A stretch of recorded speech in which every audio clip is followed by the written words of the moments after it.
Buenos días. Gracias Armando por esa bienvenida y también estamos contentos con todo lo que Dios está haciendo en nosotros con su palabra, específicamente en el libro de Romanos. Y gracias de verdad a todos los que nos enviaron esos videos. Es tan alentador de verdad saber lo que Dios está haciendo en la vida de ustedes. Es tan alentador vivir y rodearse de gente agradecida, porque de verdad que el agradecimiento es lo que determina realmente nuestra felicidad y nuestra plenitud en esta relación con Dios. Seguimos en Romanos y ahora llegamos al capítulo 3, versículos 19 y 20, y dice así: pero sabemos que todo lo que la ley dice, lo dice a los que están bajo la ley, para que toda boca se cierre y todo el mundo quede bajo el juicio de Dios, ya que por las obras de la ley ningún ser humano será justificado delante de él, porque por medio de la ley es el conocimiento del pecado. Esta conclusión, ¿verdad?, del argumento de Pablo que comenzó en el versículo 1:18, desde el capítulo 1, versículo 18, es fundamental. Es indispensable para poder entender lo que Pablo desarrollará a partir del capítulo 3, versículo 21, donde hablará y nos explicará la gran doctrina de la justificación por la fe. El mundo ha hablado suficiente, se ha justificado suficiente, pero ahora aquí en Romanos Dios habla, expresa su diagnóstico, que están bajo pecado, y su veredicto, que están bajo el juicio de Dios. Esta enseñanza es completamente contraria a lo que estamos acostumbrados a juzgar como pecado. No existe diferencia entre el pecado vestido de harapos y el pecado vestido de sedas. Hay una aparente diferencia a nuestro parecer, pero no en el parecer de Dios. Todo el mundo queda bajo el juicio de Dios. Ese es el veredicto final de Dios y es indiscutible. Recuerdan que Pablo comienza en el versículo 1:18 diciendo que la ira de Dios se revela desde el cielo contra toda impiedad e injusticia de los hombres que detienen con injusticia la verdad. ¿Se acuerdan? Hace semanas de eso, pero ahí empezó el argumento. Y luego nos dice: pues habiendo conocido a Dios, no le glorificaron como a Dios, ni le dieron gracias. Habiendo conocido a Dios, no fueron agradecidos. Dice que cambiaron la imagen de Dios y empezaron a adorar a las criaturas, etc. Pero más tarde, en este mismo pasaje, dice: Dios los entregó a la inmundicia. ¿Se acuerdan? Luego dice: Dios los entregó a pasiones vergonzosas. Y luego dice: Dios los entregó a una mente reprobada para hacer cosas que no convienen. Y hablamos en aquel momento de que era un reflejo de lo que estamos viviendo hoy en día en el mundo. Para terminar todo este argumento en el capítulo 3, mostrando que todos, absolutamente todos los hombres, sin importar raza, linaje, religión, moralidad, ausencia de ella, inmoralidad, no importa nada de esto. Todo ser humano es visto delante de Dios como un ser corrupto, desde la coronilla hasta la planta del pie. No hay en él cosa sana, dice Isaías. Y cada segundo de su vida, cada segundo de la vida de un hombre queda grabado más bien como una prueba contundente de su alejamiento de la verdad, de su desprecio hacia Dios y por lo tanto de su propia condenación. Todo este diagnóstico, todo este veredicto se levanta contra todos los que insisten que pueden llegar a Dios a través de sus obras, a través del cumplimiento de la ley o de la observación de una religión, aún por el cumplimiento de mandamientos de la propia Biblia. Dice el versículo, para que toda boca se cierre y todo el mundo quede bajo el juicio de Dios. El objetivo de Pablo en este pasaje, concluyendo en el capítulo 3, 19 y 20 que estamos viendo hoy, es dejar al mundo sin palabras delante del veredicto de Dios.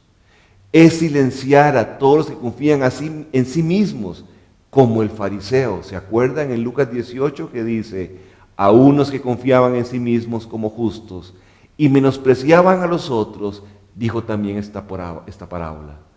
Dos hombres subieron al templo a orar. Uno era fariseo, el otro publicano. Y el fariseo, puesto en pie, oraba consigo mismo de esta manera: Dios, te doy gracias, porque no soy como los otros hombres, ladrones, injustos, adúlteros, ni aún como este publicano. Ayuno 2 veces a la semana y doy diezmo de todo lo que gano. De todo lo que gano exactamente. Es para tapar la boca de todos los que, como el joven rico, dicen, todo lo he guardado desde mi juventud.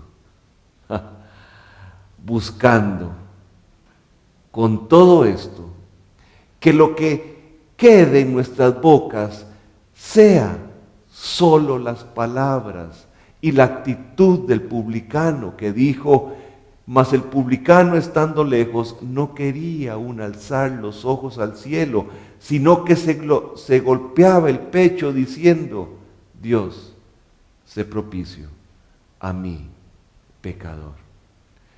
Es solo cuando llegamos a la condición del publicano, es solo cuando entendemos lo que somos delante de Dios y lo expresamos delante de Él en arrepentimiento, es que podremos escuchar las palabras de Jesús que dijo, os digo que éste descendió a su casa justificado antes que el otro, porque cualquiera que se enaltece será humillado, y cualquiera que se humilla será enaltecido.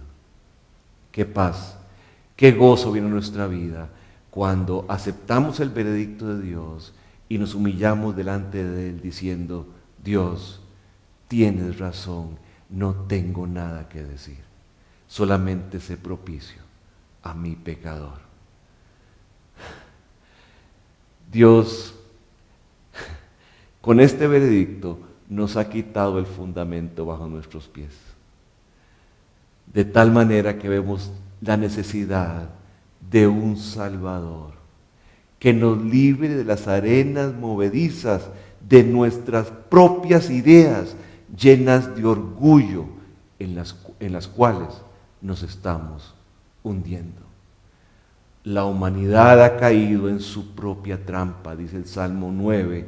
Se hundieron las naciones en el hoyo que hicieron, en la red que escondieron, fue tomado su pie. Y solo existe un Dios, nuestro Salvador Jesucristo, resucitado de entre los muertos, lleno de amor, de perdón, de salvación y con el poder necesario para librarnos de este hoyo de pecado en el que hemos caído. Continúa diciendo el versículo en Romanos 3:20, ya que por las obras de la ley ningún ser humano será justificado delante de Él, ya que por la ley es el conocimiento del pecado.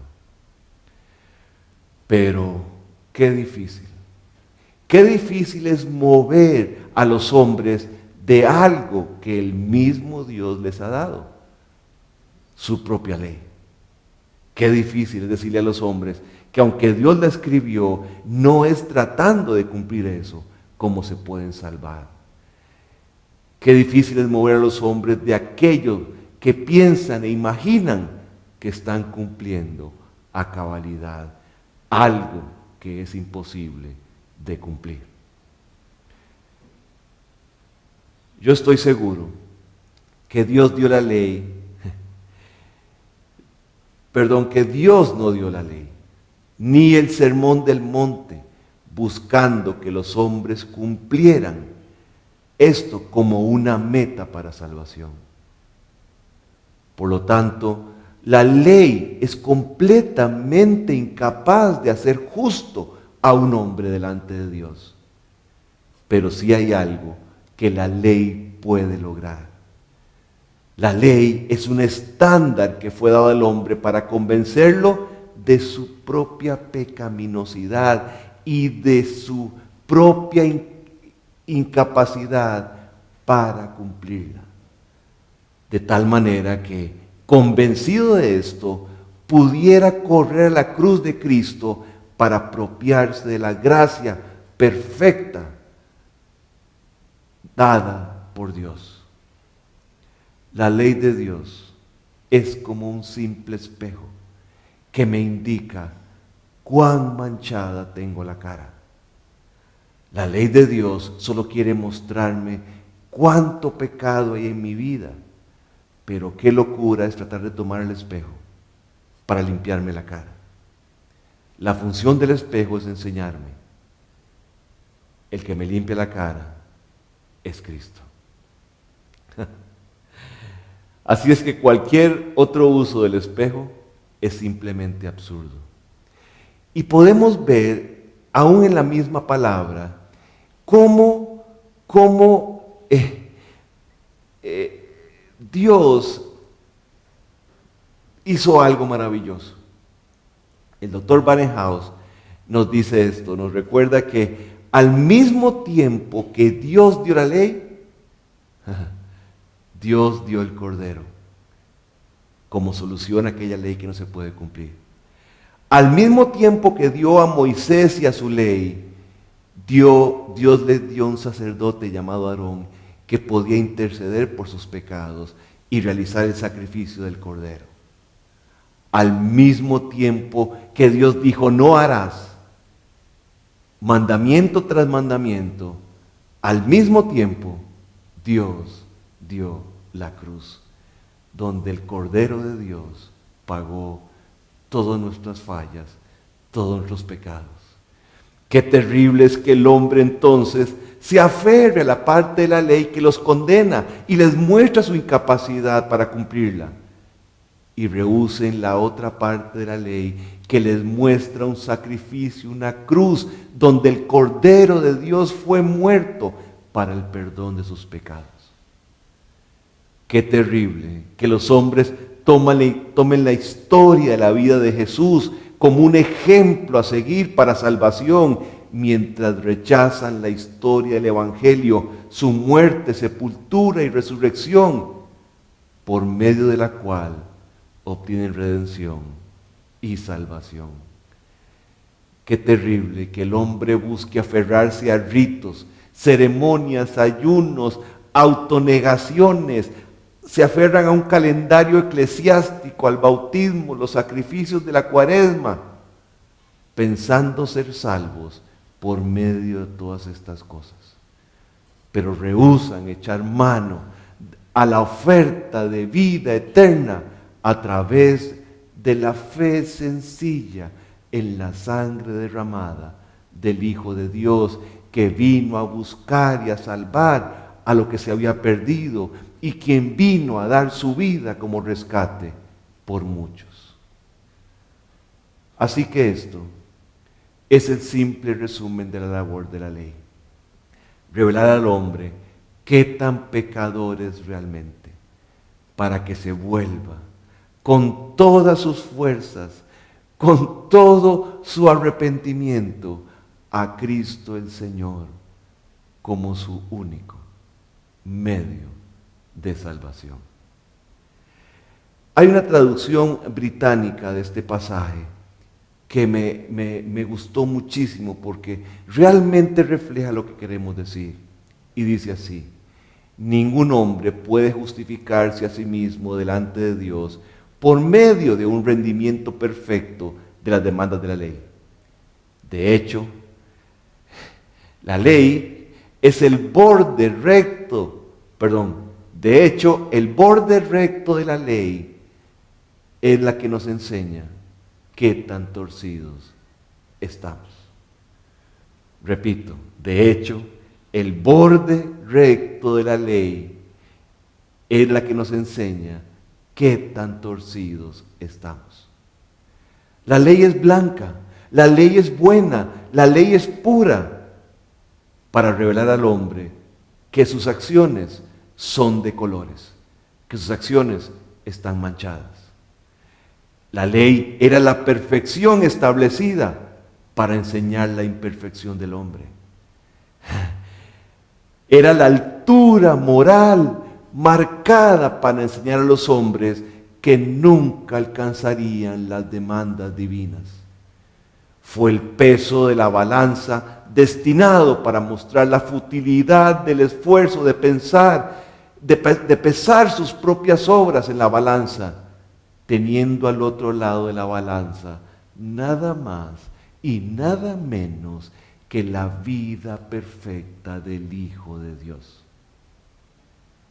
Fue la expresión de la imposibilidad humana para enseñar la inutilidad de los esfuerzos humanos para alcanzar salvación. Fue una presentación de la cuenta divina a pagar para mostrar la bancarrota y la inutilidad de los activos del hombre para tratar de pagarla. Fue la ley, fue la demanda infinita hecha a un hombre finito.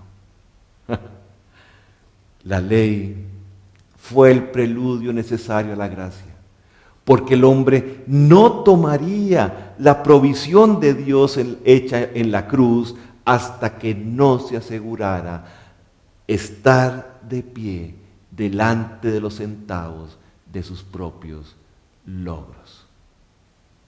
Qué terrible será el día de la revelación de su decepción. Juan Calvino decía esto: cualquier enseñanza que impulse al hombre a confiar en sí mismo resultará en simple decepción. En el Sermón del Monte, Jesús nos da una serie de mandamientos que algunos hombres tratan de tomar como una norma de vida y así, según ellos, lograr su propia salvación. Esto es un pasaje muy mal entendido. Y los hombres quieren tomar eso, cumplir el Sermón del Monte para agradar a Dios, para lograr salvación. Jesús, sabiendo esto, comienza el Sermón del Monte con esta sentencia: bienaventurados los pobres en espíritu, porque de ellos es el reino de los cielos. Hace poco veía un meme donde ponían este versículo y ponían un hombre en harapos. Quiero decirles que aquí no está hablando de pobreza material, en ningún momento. Repito, bienaventurados los pobres en espíritu, porque de ellos es el reino de los cielos. Conozco hombres con mucho dinero pobres de espíritu y conozco hombres muy pobres llenos de orgullo. Así es que, ¿qué es lo que Dios quiere decir aquí? Bueno, se lo voy a leer de otra manera. Bienaventurados los que están en una bancarrota espiritual, porque de ellos es el reino de los cielos. Otra manera, bienaventurados los que no pueden, los inútiles, porque de ellos es el reino de los cielos. Otra manera, bienaventurados los que no pueden cumplir nada de lo que voy a predicar en el Sermón del Monte, porque de ellos es el reino de los cielos. Porque el pobre de espíritu, el que sabe que está en bancarrota, el que sabe que no puede, acudirá al Salvador para que, perdonado una vez por todo lo que ha hecho, pueda darle un corazón nuevo y un poder para ahora sí cumplir lo que está escrito en el Sermón del Monte. Y luego define el pecado en el Sermón del Monte. El pecado es un pensamiento que nace en el corazón engañoso del hombre y es consumado, se hace realidad en la mente, y si se ejecuta o no, ya esto no es importante para Dios, ya hubo pecado. Les recuerdo que dice el Sermón del Monte en el capítulo 5, 27 y 28 de Mateo: oíste que fue dicho, no cometerás adulterio. Pero yo os digo que si alguno mira a una mujer para codiciarla, ya adulteró con ella en el corazón. Nosotros pensamos que pecados son acciones. Para Dios el pecado se ejecuta en la mente y tiene el mismo valor para Dios que una acción. ¿Quién puede cumplir esto por Dios? ¿Quién puede tener una vida perfecta como la que Dios exige?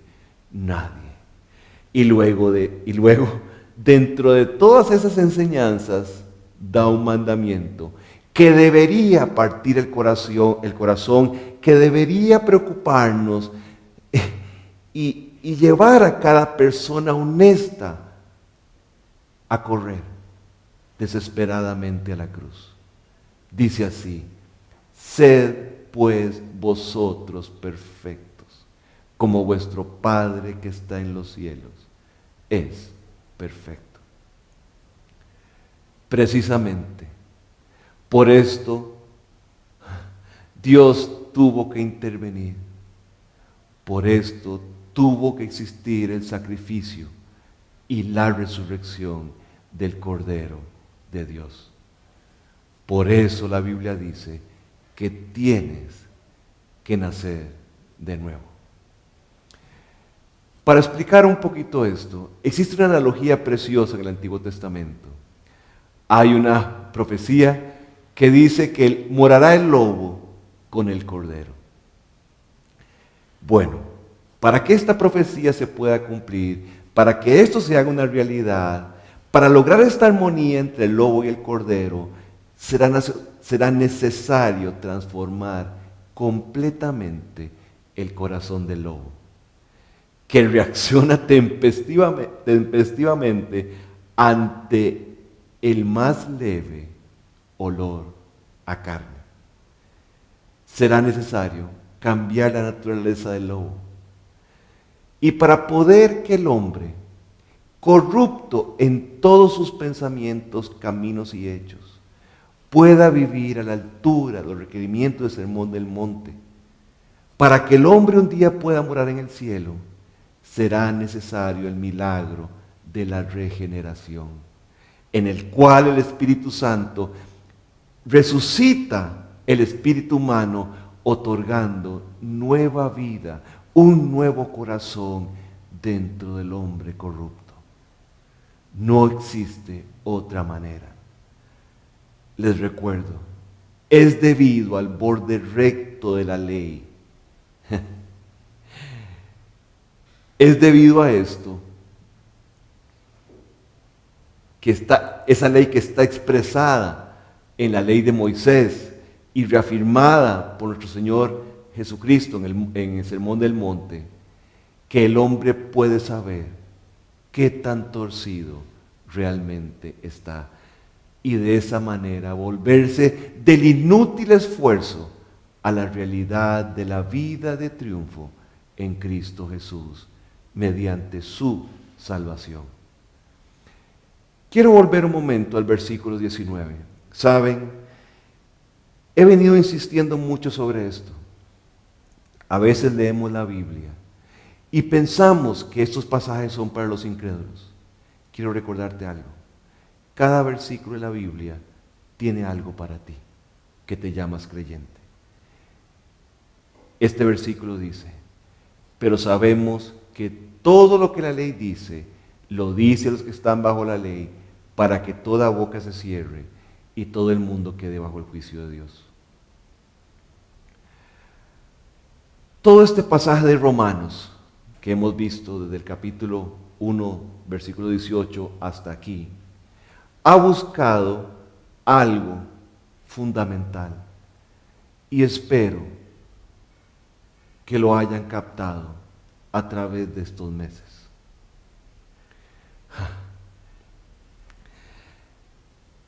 Mostramos, hablamos, oímos que a través de su estándar y a través de su veredicto conocemos, o Dios quiso dar a conocer quién es Él y quiénes somos nosotros.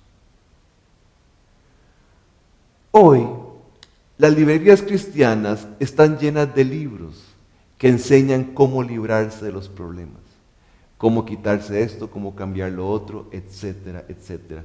Hay miles de libros, pero muy pocos enseñan cómo conocer a Dios y cómo crecer en nuestra relación con Él.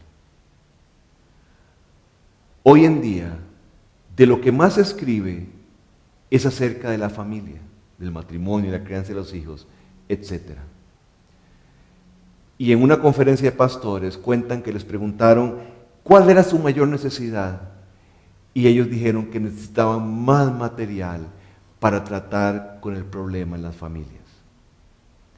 Quiero decirles que esto es un grave error. Nosotros como iglesia debemos enseñar a la familia a conocer a Dios y a profundizar y gozarse en una relación con el Dios eterno. Y todo lo demás, todos los problemas irán tomando el lugar apropiado. Hay un versículo que posiblemente todos no sabemos, pero que menospreciamos. Lo menospreciamos porque ya lo sabemos. Dice así: buscad primeramente el reino de Dios y su justicia, y todas estas cosas os serán añadidas.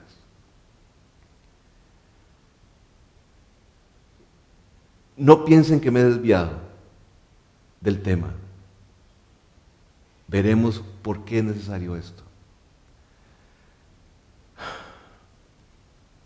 El Salmo 91 es famoso, y en muchas casas tienen la Biblia abierta en este Salmo, dice que para que proteja la casa. Y en él nos dice que el que habita el abrigo del Altísimo morará bajo la sombra del Omnipotente. Dice que te librará de la peste destructora. Dice que con sus plumas te cubrirá. Dice que caerán a tu lado 10,000 y a tu otro lado 1,000, pero a ti no llegará. Es un salmo lleno de promesas. Pero en su corazón, en el corazón del salmo, hay un mandamiento para que todo esto se pueda cumplir.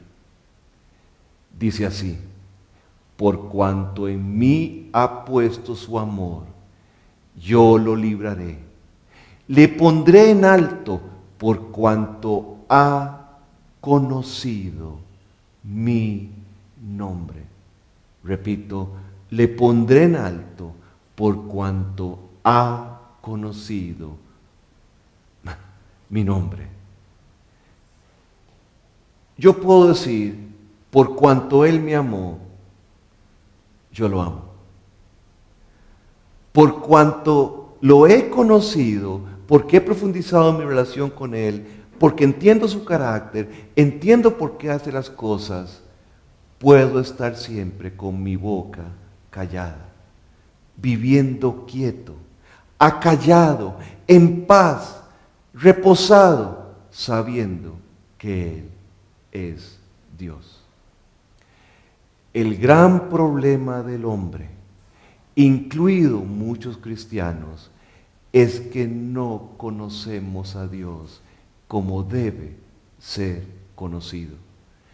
Aún podemos conocer un montón de promesas de Él, pero no lo conocemos a Él. Y entonces empezamos a enfrentar los retos de la vida con ideas contrarias a su voluntad. Y al no conocerlo, aún caemos en cosas como, pero si Él prometió, pero entonces, ¿por qué? Etcétera, etcétera, etcétera. Pongan ahí todo lo que usted quiera. Quiero decirles algo. Todo esto, todas estas preguntas, ¿por qué? Pero si Él prometió, pero ¿por qué pasa esto? Pero entonces, etcétera. Todo esto nace de esto. Jesús dijo, erráis, ignorando las Escrituras y el poder de Dios. Siempre escúcheme en esto, por favor. Siempre que tomemos decisiones, siempre que hablemos, siempre que le hagamos preguntas a Dios sin tomar en cuenta su poder y la Escritura, nos vamos a equivocar y a veces muy feo. Quisiera preguntar a cada creyente que hoy se debate en la duda, que hoy se debate en el estrés, en la desesperación de todas las cosas que tiene que hacer, entre lo que está pasando en el mundo. Les quiero preguntar, ¿cuánto tiempo estás pasando en las Escrituras? Creo que hoy en día hay muchas Martas y muy pocas Marías. Muchas Martas afanadas en todo lo que tienen que hacer y muy pocas Marías a los pies de Jesús escuchando lo que Él tiene para nosotros. Jesús dijo que a María había escogido la mejor parte, pasar tiempo con Dios, porque eso nunca le sería quitado. ¿Recuerdan a Job? Mi querido Job, mi compañero de problemas. Quiero compartir algunos de sus sentimientos que vinieron durante las pruebas. Quizás nos podamos identificar y espero que lo puedan hacer. Estando en esta tragedia en la que él vivió, que perdió todos sus hijos, todo su capital, y vino una enfermedad en su piel que lo cubrió completamente. Él empezó en cierto momento a hacerse preguntas. Y él decía, por ejemplo, ¿por qué me pones por blanco tuyo? Hasta convertirme en una carga para mí mismo. ¿Lo has pensado? Yo sí, quiero decirte que yo sí. Dice Job, daré libre mi queja. Hablaré con amargura en mi alma. En otro pasaje dice, ¿te parece bien que oprimas? Que deseches la obra de tus manos y que favorezcas los designios de los impíos. ¿Te has sentido abandonado por Dios? Sí, yo también. ¿Has sentido que el cielo es de bronce y las oraciones no llegan? Sí, también. ¿Has visto que a los impíos les va bien, a los que no quieren nada con Dios? Sí, también. Dice, estando hastiado de deshonra y de verme afligido. Todo esto ha pasado por mi mente cuando las situaciones duras de la vida han venido.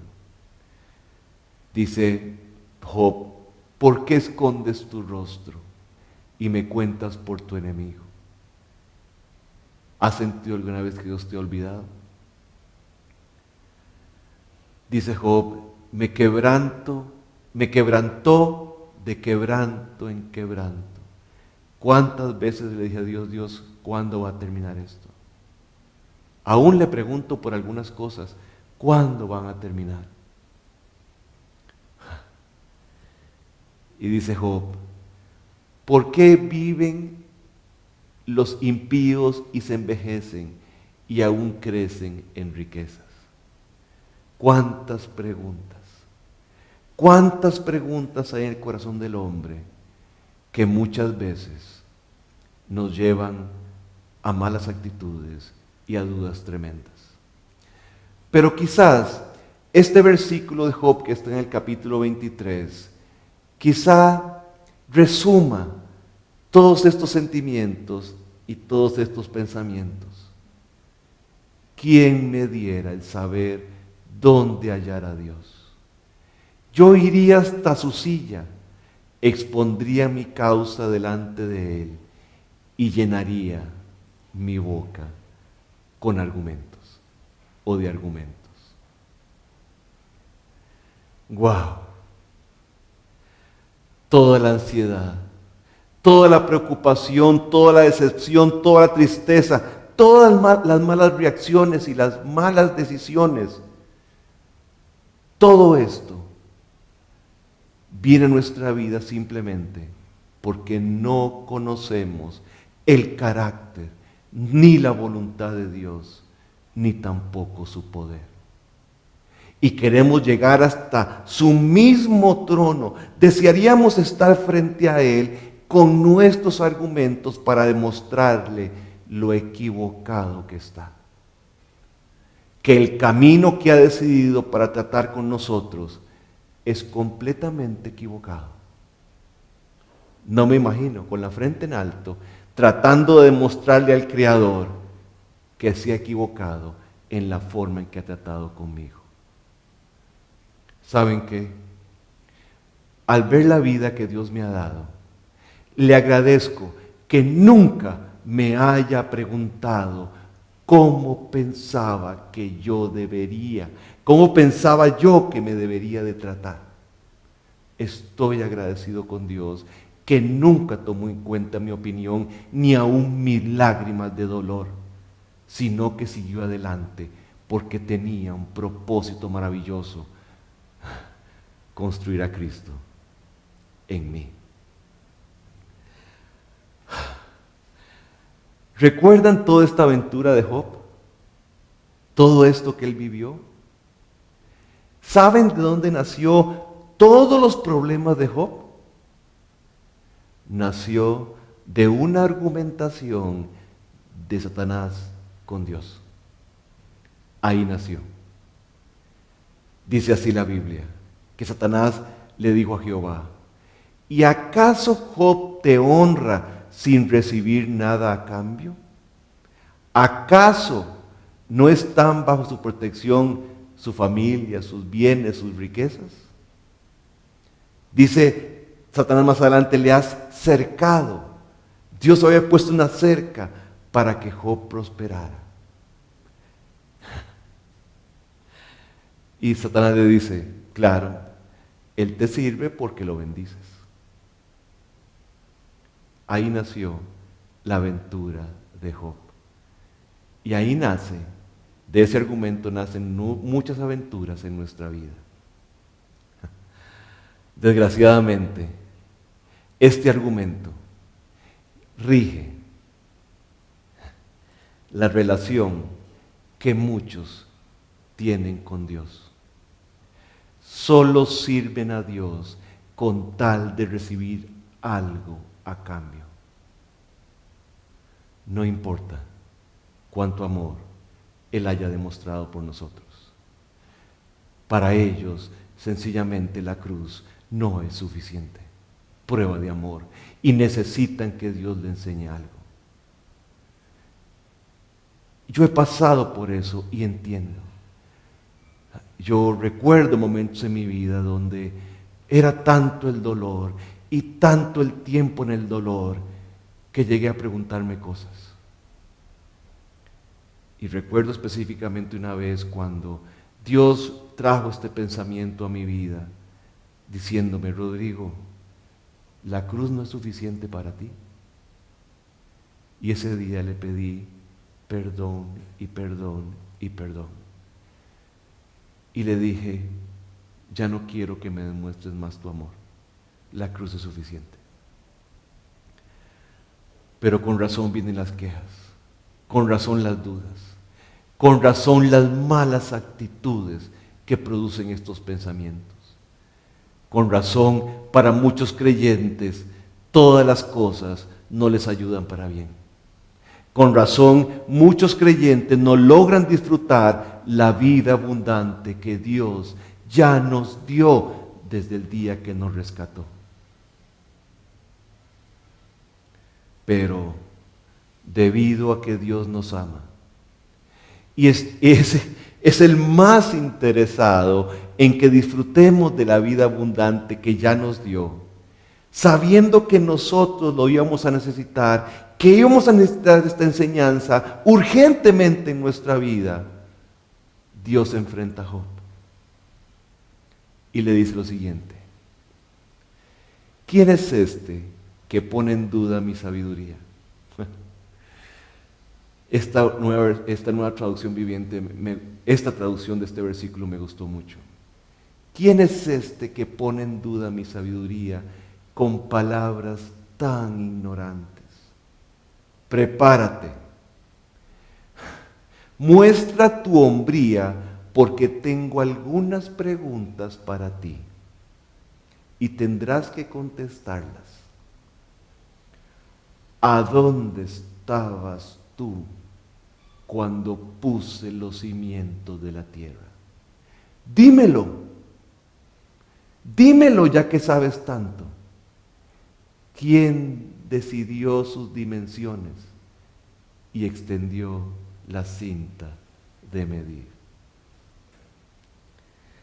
Sin duda, a través de estos domingos, Dios ha presentado quién es Él y qué piensa.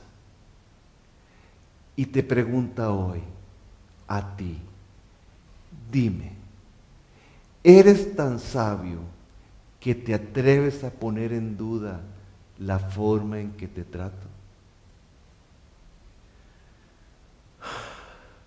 Es como si Dios te dijera: voy a contarte algo de lo que he hecho para ver si te puedes comparar conmigo.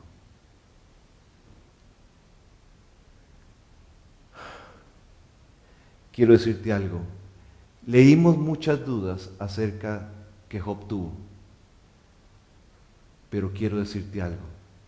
A ti que te llamas creyente, tú tienes algo que Job no tenía.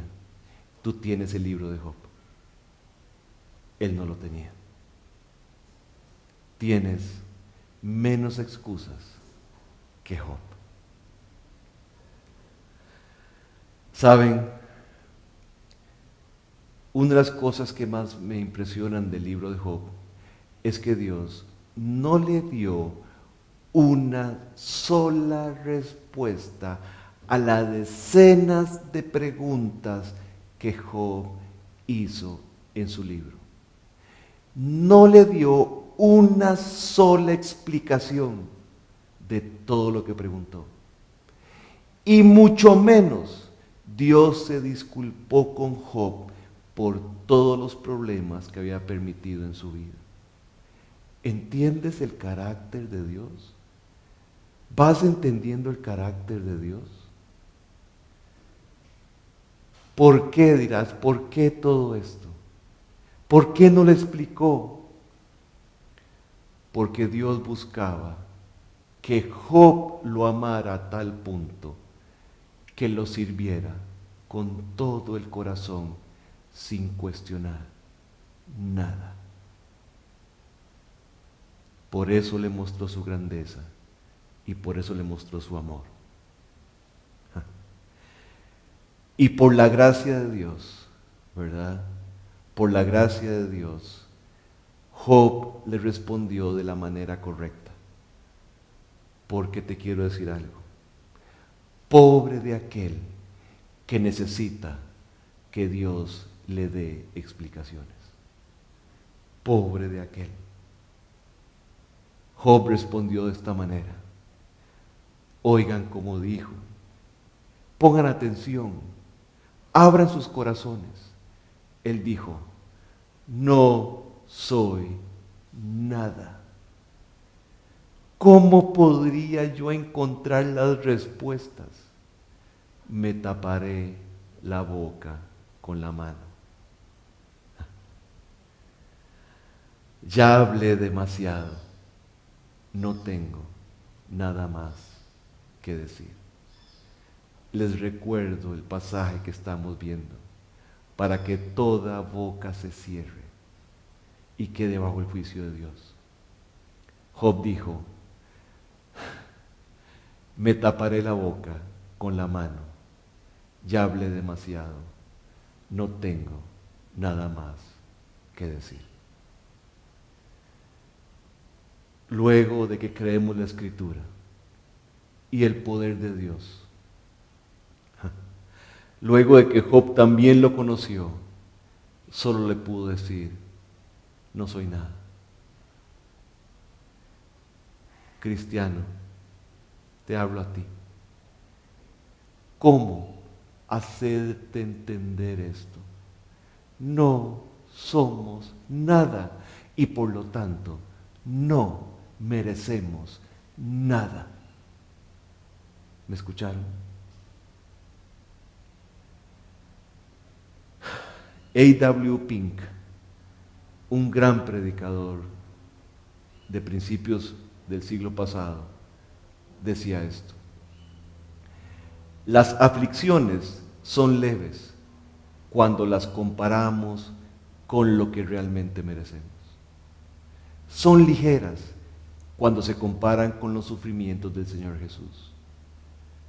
Pero quizás su verdadera ligereza se ve mejor al compararla con el peso de gloria que nos espera después de cada aflicción.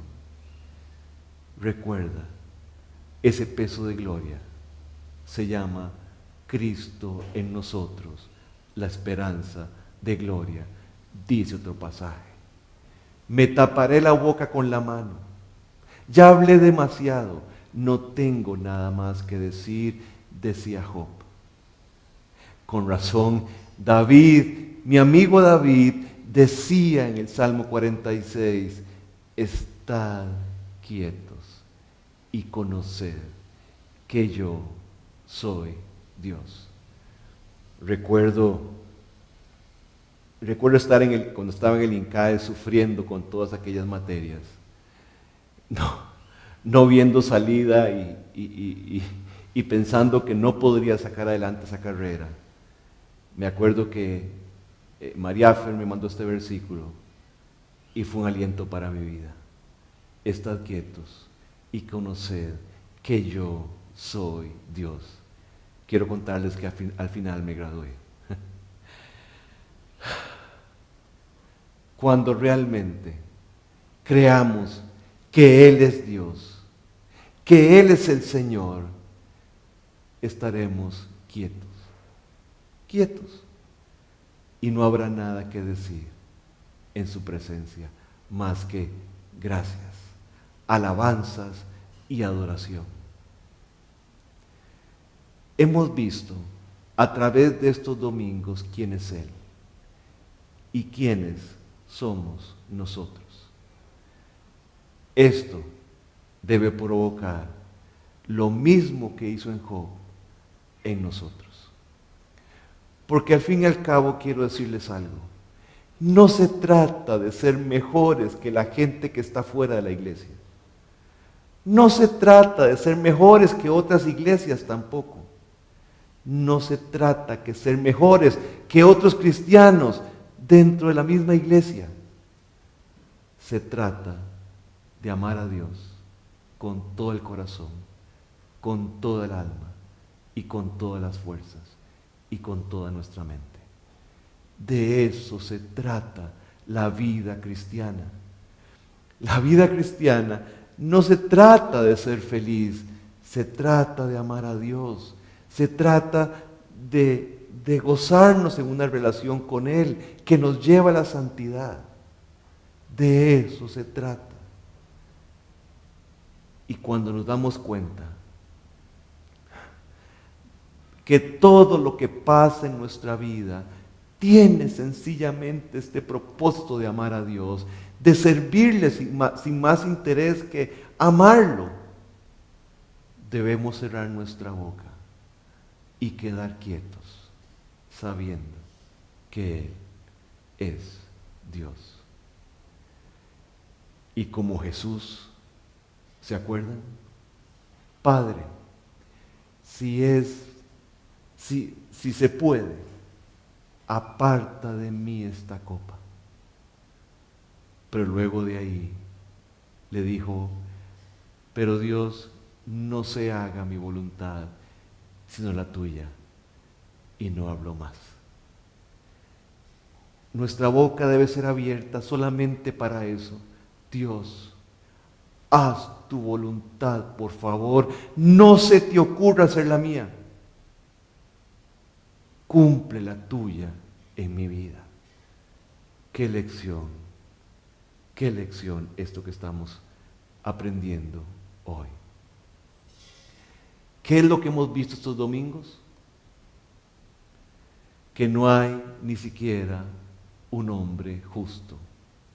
Dice que todos nos hemos desviado, nos hemos vuelto inútiles para el plan eterno que Dios tenía con nosotros, incapaces de hacer lo bueno porque el pecado mancha todas las acciones que hacemos.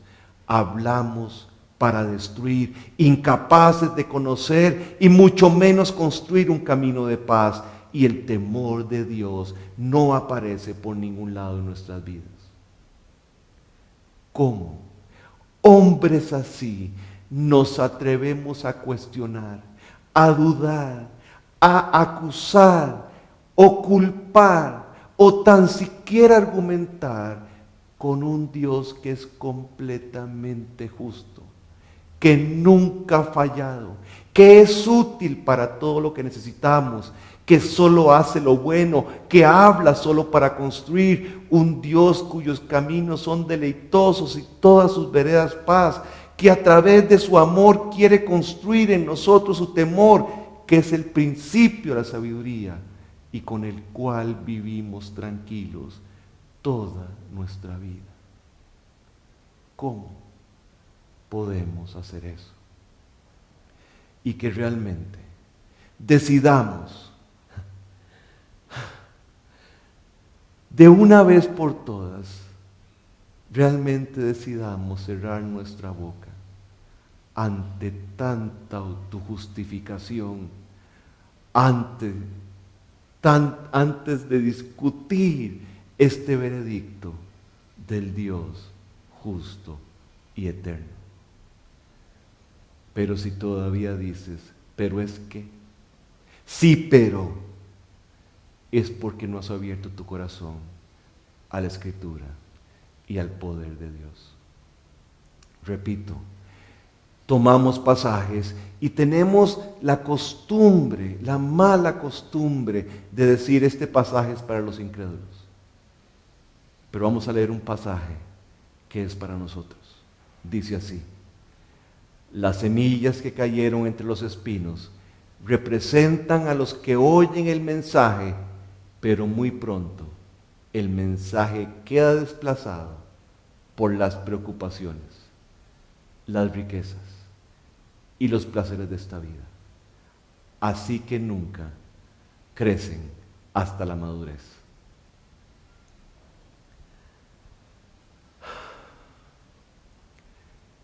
Cuando tú oyes la palabra, pero tienes tanto que hacer que no tienes tiempo para pasar en ella. Cuando tú oyes la palabra, pero tu mente está llena de todo lo que tienes que hacer para salir adelante de los problemas en que estás. La palabra que oyes, la escritura que oyes y el poder de Dios que ves en ellas se hacen nulos en tu vida. Repito, son los que oyen, pero pronto el mensaje queda desplazado por las preocupaciones, por el estrés. Es que tengo que hacer, y tengo que hacer, y tengo que hacer. Y no hay tiempo para la palabra, por ocuparme de las riquezas en otros casos, y en otros por buscar los placeres de esta vida. Y dice, así que nunca crecen hasta la madurez. No hay fruto. Qué enseñanza. Qué enseñanza. Saquemos tiempo para pasar en la palabra de Dios. Saquemos tiempo para crecer en nuestra relación con Él. Saquemos tiempo para gozarnos con Él. Y veremos el fruto de esa palabra trabajando en nuestra vida. Quisiera terminar aquí, pero quiero terminar hasta la última frase del pasaje. Dice, para que todo el mundo quede bajo el juicio de Dios. Bajo el juicio quiere decir culpable delante de Dios. Te quiero preguntar, si este es el veredicto, ¿cuál es entonces la primera necesidad del que todavía no ha creído como debe creer? ¿Será que la primera necesidad es cambiar su vida? ¿Será que la primera necesidad es tener un Dios amigo? Por supuesto que no. El principal problema del hombre es que el hombre es culpable delante de Dios y por lo tanto está bajo su ira. Y esto es lo que debe ser solucionado con urgencia. Vamos a ir a la escena de la cruz, donde hay 3 cruces. Jesucristo está en el centro y 2 ladrones a la par. Te pregunto, ¿cuál crees que era la principal necesidad del ladrón en la cruz? ¿Cómo le hubieras hablado el Evangelio en la cruz? ¿Le hubieras dicho que Dios puede cambiar su vida? ¿Para qué? Si iba a morir. ¿Le hubieras dicho que Dios puede darle victoria sobre su antigua naturaleza? ¿Para qué? Si estaba a punto de morir. Si quedan segundos para hablarle a alguien, el punto es, estás bajo la ira de Dios, vas rumbo a la condenación, necesitas correr al Salvador. Jesús le dijo, solo le dijo, cuando él reconoció que era el Rey, le dijo, hoy mismo estarás conmigo en el paraíso y un día lo conoceremos allá. Me dirás, yo no estoy en la condición del ladrón, no me estoy muriendo. Quiero decirte que no lo sabes. Nadie sabe si puede vivir el próximo segundo. Es la principal urgencia. La Biblia dice, la paga del pecado es la muerte, mas la dádiva de Dios es vida eterna en Cristo Jesús, Señor nuestro. No esperes más. Corre a Él. Búscalo en arrepentimiento. Vamos a orar. Dios, gracias. Hoy es un día que celebramos la acción de gracias. Pero generalmente, Dios, te damos gracias por las cosas bonitas. Y hoy aprendimos que te debemos dar gracias por todo. Yo quiero darte gracias, Dios, por todas aquellas oraciones que aún no contestas, porque sabes por qué. Sabes en qué momento tendrán respuesta. Gracias, Dios, por cada problema que en este momento estoy enfrentando. Gracias, Dios, porque las cosas no son como yo quisiera. Gracias, Dios. Gracias porque todo esto que no entiendo y todo esto que no comprendo tiene el propósito maravilloso de llevarme a ser como Cristo, de llevarme a amarte con todo el corazón, con todo el alma y con toda la mente. Entonces, gracias, Dios. Gracias por esas cosas que has puesto en mi vida que son debilidades, que me demuestran mi inutilidad. Gracias, como decía Pablo, gracias y me voy a gloriar en cada debilidad, porque es en ellas donde tú te puedes glorificar. Gracias, Dios, por todas aquellas cosas que no puedo alcanzar y que no puedo hacer y que tengo que depender de ti.